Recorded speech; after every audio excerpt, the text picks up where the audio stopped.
five-dimensional sustainability assessment framework. I'm going to try and whiz through this as quickly as I can. So just to be a quick background to this, emerged from a project that was funded by the UK government's Darwin Initiative. It was led by the organisation with whom I have my day job, the International Institute for Environment and Development, with IUCN, SULI, also Traffic, the Endangered Wildlife Trust here in South Africa, and Epic Biodiversity, who work in Southern Africa and Asia. We developed this framework but under the guidance of a multidisciplinary expert group. So that was one of the first things we did when we started this project. We set up a group of about 20 people with experts in different disciplines. So we had obviously ecologists and sociologists, but also economists, specialists in animal welfare, specialists in human and public health, veterinarians, and so on. And the purpose of developing this framework was really to respond to concerns which have always been there, but became more prominent as a result of the COVID-19 outbreak. And these are concerns about the human health issues that are associated with some forms of wildlife use and trade, and also with an undercurrent of concerns about animal welfare, and particularly the conditions which some animals are kept in some forms of wildlife use and trade. So as Frank has reminded us a number of times now, within the Convention on Biological Diversity, a new global biodiversity framework was agreed 2 years ago that has two targets in it that relate to sustainable use. One is about, is this one, target 5, which is about protecting species from overexploitation. The other one, target 9, is about making sure that that species can continue to deliver benefits for people. This one here, target 5, used to just be about the wording in it when the framework was first negotiated, just talked about the importance of use being sustainable.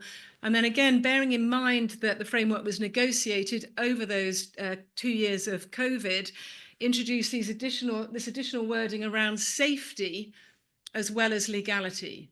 So it now says that we have to ensure that the use, harvesting and trade of wild species is sustainable, safe and legal in order to do all these things: prevent overexploitation, minimize impacts on target species, prevent pandemic spillover, etc., etc. So it's really important to note this kind of expansion of what we previously thought about when we talked about sustainable use. So what do we actually mean when we talk about these things? When we talk about sustainability in general, when we used to talk about sustainability, it's generally represented as 3 nested circles or 3 pillars. And the conventional sort of 3 circles or 3 pillars are economic, social, and environmental. And you see these either contributing to sustainability or sustainability being the sweet spot in the middle of all of those. But of course, that kind of like 3-dimensional thinking about sustainability doesn't take into account these concerns about health and welfare and also legality. So we thought, wouldn't it be fun to develop a new framework and a new way of thinking about sustainability, which added more dimensions to those conventional 3? So we came up with this 5-dimensional sustainability assessment framework. It adds to ecological, social and economic, animal health and welfare, and human health. We desperately wanted to come up with 50 principles in our framework so that we could call it 50 Shades of Sustainability. We actually only have 42, but we just kept that name because, well, it just entertained us.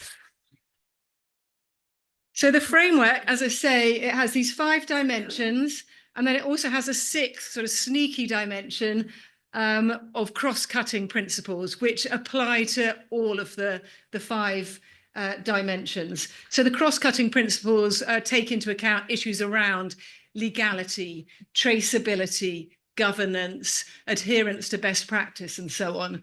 And then the sort of sectoral, if you like, or disciplinary principles, as I said, deal with animal welfare issues, human health issues, ecological, social, and economic. And we didn't just dream these principles up, the 7 principles that we found that we've put into each of our pillars. we did a review of all the existing, well, I say all of them, the ones that we could find of existing standards, guidelines, principles, definitions of what sustainability meant in these different dimensions.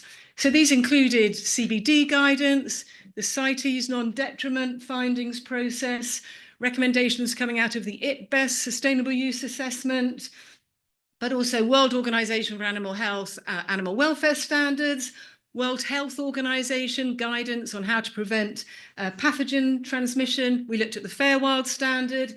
We looked at the Union for Ethical Biotrade Standard, the Wildlife Friendly Standard, Forest Stewardship Council, lots more. I can share a list of all of the standards and principles that we looked at. And we tried to kind of extract from them what are the commonalities in them? What are the key things which keep coming out time and time and time again against each of these dimensions? And some of these existing standards that we looked at only applied to one of our dimensions of sustainability. So, for example, CITES non-detriment findings is purely about whether the use of that species is ecologically sustainable. By definition, that's not detrimental to the survival of the species. But others, like as Deborah explained, the Fair Wild Standard, is concerned about not just impacts on biodiversity, but also social considerations and business considerations. So different bits of these different guidelines and standards apply to different parts of our framework. And we essentially synthesized it into this set of 42 principles, 7 per dimension, 5 dimensions, and then 7 cross-cutting principles. And the way it works is that for each principle, you have 4 criteria, and each of the criteria is associated with a score. So a criteria, the scores range from 0 to 3, and the criteria range from bad practice up to best practice. So you can see the one on the screen at the top here, the principle, this is from the ecological dimension. The first principle there is that the species use doesn't adversely affect the conservation or restoration of non-target elements of biodiversity, either non-target species or the wider ecosystem. And you'd score 0 if your finding was actually the species use has a negative impact on other aspects of biodiversity. You'd score 3, best practice, if it actually had a positive impact on other species and other elements of biodiversity. And then 1 and 2 are somewhere in the middle. So for every single principle of the 42, each of them has a criteria which is associated with a score. And the framework has an Excel-based tool that goes with it. It was very much inspired by the management effectiveness tracking tool, which is used to look at the effectiveness of protected areas. And you work your way through the sheet and you assign a score to each principle based on how well aligned it is with these different criteria. You have to kind of give a bit of rationale as to why you gave that score, ideally provide some evidence to back up the score. And if you've scored poorly on any of these principles, there's space also in the spreadsheet to say where you might want to make improvements going forward. So again, it's intended at continuous improvement. Oh, that's not very helpful. That's a blank slide. You can do these assessments as a self-assessment. If you're the owner of a crocodile farm or a hunting enterprise, for example, you might want to just see for yourself how you're performing against these principles. You can do them by bringing together different stakeholders in a workshop, or you could go in as an expert reviewer or researcher to look at an enterprise and conduct an assessment. We're really, really aware that not all of the principles apply to every single type of wild species use. So obviously the animal welfare principles don't apply to plant use. And a lot of the animal welfare principles don't apply to situations where you're harvesting from the wild. They're more geared up towards captive use. They're based largely on the 5 freedoms, but a lot of them apply to most wildlife uses. You put all your scores into the tool, and then you get, as a result, the results are visualized in these radar diagrams. And these kind of show you how you're performing against each of the dimensions. So the closer, the blue shape here is the performance of the enterprise. And the closer it is to the center on any of the dimensions, the worse you're doing. The closer it is to the periphery, the better you are doing. And the tool, if there are some principles which are really not relevant to your type of species use, the tool takes that into account. You put not applicable in, and it adjusts the scoring so that the overall score you get is a proportion of what you could possibly get, taking into account all the principles that are relevant. So the top one here is crocodile trophy hunting in Zimbabwe. And the one below it is crocodile farming in Zimbabwe. And they just show you sort of different outcomes that you get from different types of uses of the same species. We also tested it on a couple of game ranches. This was done by Endangered Wildlife Trust. Game ranches here in South Africa, 3 different game ranches, again, with different outcomes per ranch. And again, it kind of depended on what the purpose of the ranch was and the sorts of activities that it was doing. So just really quickly, the first one was a private wildlife reserve, mainly tourism based. It scored quite low on the social principles, essentially because it was a private reserve. It had very little engagement with the local community. So there was very little to score there. Game Ranch 2 was a commercial meat producer, very, very aware of international health and welfare standards, so scored very highly on things like human health considerations. Game Ranch 3 was a mixed wildlife and livestock farm with a whole range of different activities and kind of scored in the middle of all of them. So they're not intended to cast any judgment on these different initiatives, just for you to be able to see, oh, wow, why did I score so badly on social? What could I maybe do in order to up my game there and earn a few more points there? We've just tested it in a few different situations so far. They've all been animal-based.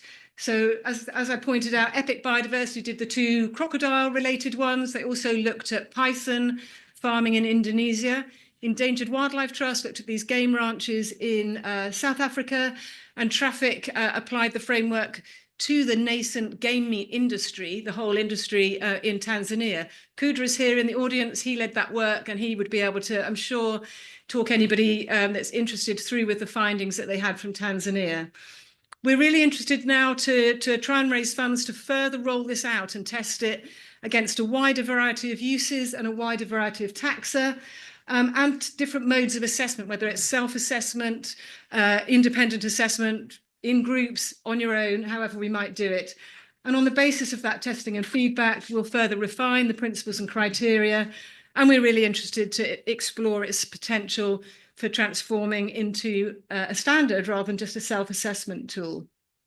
If you're interested in trying it out, that's where you can find the framework and the Excel tool at the moment. And we'd really love to hear from any enterprise that's interested in trying it.